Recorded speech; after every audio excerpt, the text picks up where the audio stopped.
On the morning of September 15th, 2008, the sun rose over Manhattan the same way it always did. The Hudson caught the light, the towers reflected it back. The streets below were quiet in that particular way that cities are quiet just before they wake. Not peaceful, exactly. Suspended, holding its breath.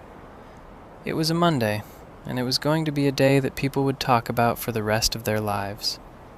On the corner of 7th Avenue and 50th Street, a security guard stood outside a 32-story glass tower and did something he had never done in 11 years on the job. He turned people away. Employees who arrived at 7 in the morning with their coffee and their laptops found him standing in the entrance with the particular expression of a man delivering news he did not choose to deliver.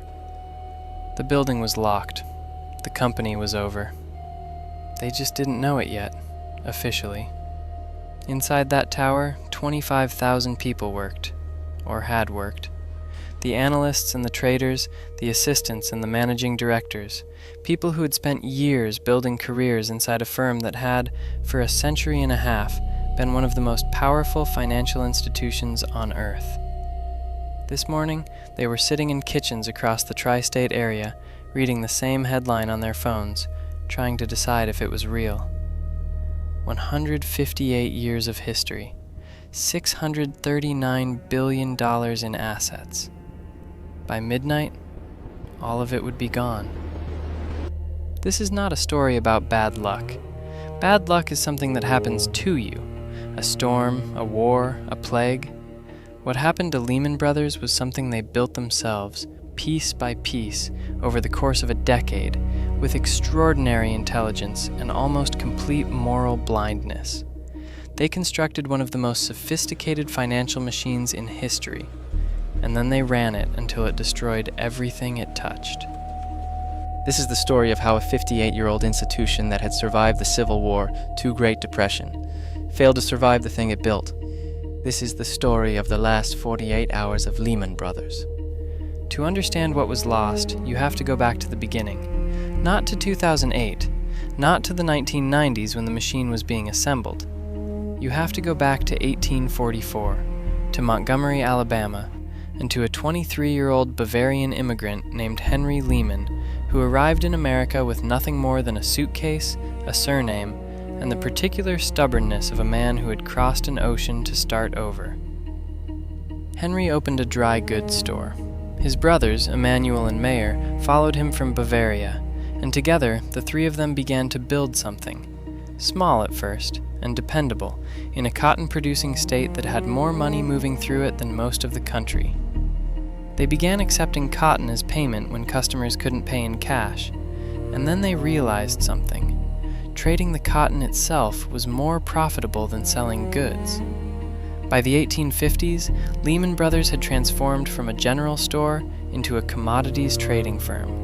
They had found their calling, and their calling was the movement of capital, the turning of raw goods into value, and value into money. What followed was 150 years of extraordinary survival. They survived the Civil War, which destroyed the very cotton economy they had been built upon, by reinventing themselves in New York. They survived Black Tuesday in 1929 and the Great Depression that followed. They survived the stagflation of the 70s, the savings and loan crisis of the 80s, the Russian debt default, the dot-com collapse. Each catastrophe that reshaped American finance left Lehman Brothers standing. A little different each time, a little more adapted, but standing. By the 1990s, Lehman had become something its founders would not have recognized. A full-service global investment bank, trading everything from government bonds to complex derivatives, advising corporations, managing wealth for the very rich and the very powerful. 158 years of institutional knowledge, of surviving every financial winter the modern world had produced. Not because they were lucky, because they were relentless, and they were smart, and they adapted. Until they stopped being smart and started being reckless. And by the time anyone inside the firm understood the difference, it was already too late. By 2008, Lehman Brothers had transformed itself once more. this time into something far more dangerous than a cotton trader or a bond house. It had become one of the largest participants in the American mortgage market, and specifically in a product called the mortgage-backed security, a financial instrument so complex, so layered with abstraction, that even the people selling it often struggled to explain precisely what they were selling. Here's how it worked. A family in Ohio takes out a mortgage on a house they can just barely afford. That mortgage gets bundled with 10,000 others from families in Arizona and Florida and Nevada. The bundle gets sliced into tranches, each rated by its theoretical risk. Those tranches get sold to pension funds in Norway, to banks in Tokyo, to investment managers in London who have never been to Ohio and never will be. Each buyer believes they have purchased something safe. Each buyer believes the underlying houses cannot lose their value. In 2006, that was still true. In 2007, it started to be less true. By the summer of 2008, it was catastrophically false. Lehman's chief executive, Richard Fuld, had bet the firm on this market. Under his leadership, Lehman had accumulated $85 billion in commercial real estate assets, buildings and developments now worth significantly less than the price Lehman had paid for them. He had borrowed aggressively, and the firm's leverage ratio had reached levels that left almost no margin for error. Between 2000 and 2007, Fuld himself earned over $500 million in compensation. $500 million from a machine that was generating extraordinary returns by taking on risks that its own risk managers had flagged and been overruled on. When the American housing market began to fall in 2007, and it fell hard, and it fell fast, the losses inside Lehman's balance sheet became impossible to hide. The question was no longer whether Lehman was in trouble. The question was whether it would survive at all. The firm had 48 hours to find a buyer, secure a rescue, or accept that the end had arrived. What followed was one of the most desperate weekends in the history of modern finance. On Friday, September 12th, at 6 in the evening, Treasury Secretary Hank Paulson walked into the New York Federal Reserve Building and delivered a message to the assembled heads of Wall Street's largest banks. The message was short, and it was blunt. The United States government would not bail out Lehman Brothers.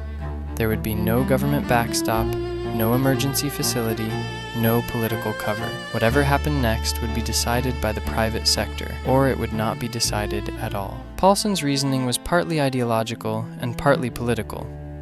The government had already rescued Bear Stearns in March, brokering its sale to J.P. Morgan with a $29 billion federal guarantee. Critics had called it moral hazard. Paulson did not want to send that message again, not with Lehman, not this time. What he perhaps did not fully anticipate, or chose not to fully anticipate, was what happened when the private sector had to decide for itself whether to absorb a failing firm with $639 billion in liabilities and a balance sheet that nobody had been able to fully value in months. Two potential buyers emerged over Friday night. Barclays, the British banking giant whose American operations had been growing for years and who saw in Lehman's collapse an opportunity to acquire a platform it had long wanted, and Bank of America, the Charlotte-based retail giant that had been circling Lehman for weeks. The meetings began in earnest on Saturday morning and stretched through Saturday night. Conference rooms at the Federal Reserve were filled with lawyers and regulators and bankers and accountants working through the night on term sheets and due diligence reports. Phones rang without ceasing. Coffee was made and left to go cold. People slept in chairs, if they slept at all. By Saturday evening, there was cautious movement. For a few hours on Saturday night, the people in those conference rooms allowed themselves to believe that Lehman Brothers might survive the weekend, that the machine might find a new owner willing to absorb the losses, that 25,000 jobs might be saved, that the story might have a different ending. By Sunday morning, Bank of America was gone. They had found a different target, Merrill Lynch, another storied Wall Street firm that was itself in freefall, had become available. Bank of America's chief executive, Ken Lewis, decided that acquiring Merrill, with its vast retail brokerage network and its globally recognized brand, was a better use of his capital than rescuing Lehman. And just like that, one of Lehman's two potential rescuers had walked out of the room. That left Barclays. And Barclays, by all accounts, genuinely wanted to make the deal work. Their team had been in New York all weekend. The due diligence was largely complete, the terms were being negotiated. There was a real transaction forming, real enough that people on both sides were beginning to think about press releases. But Barclays was a British bank, publicly listed on the London Stock Exchange, and British securities law required that any acquisition of this size be approved by Barclays shareholders in a formal vote, a vote that would require weeks of preparation and public disclosure, weeks that Lehman did not have. The British Financial Services Authority, the UK's market regulator, reviewed the situation and delivered its answer on Sunday afternoon. They said no. It was not that the FSA thought Barclays was wrong to want Lehman, it was that the process required by British law could not be compressed into 24 hours. The regulator could not waive a shareholder vote that existed to protect British investors. It was, in its way, a perfectly reasonable institutional decision, the kind of reasonable decision that, in another context, on any other weekend, would have been entirely unremarkable. On this weekend, it was catastrophic. At 11 p.m. on Sunday, September 14th, Richard Fuld received the call confirming what the people in those conference rooms had spent the previous hour quietly accepting. There was no deal. No buyer, no government rescue, no way out. The firm that Henry Lehman had built in Alabama in 1844, that had survived 158 years of American history, that had employed 25,000 people as recently as Friday morning, had run out of time.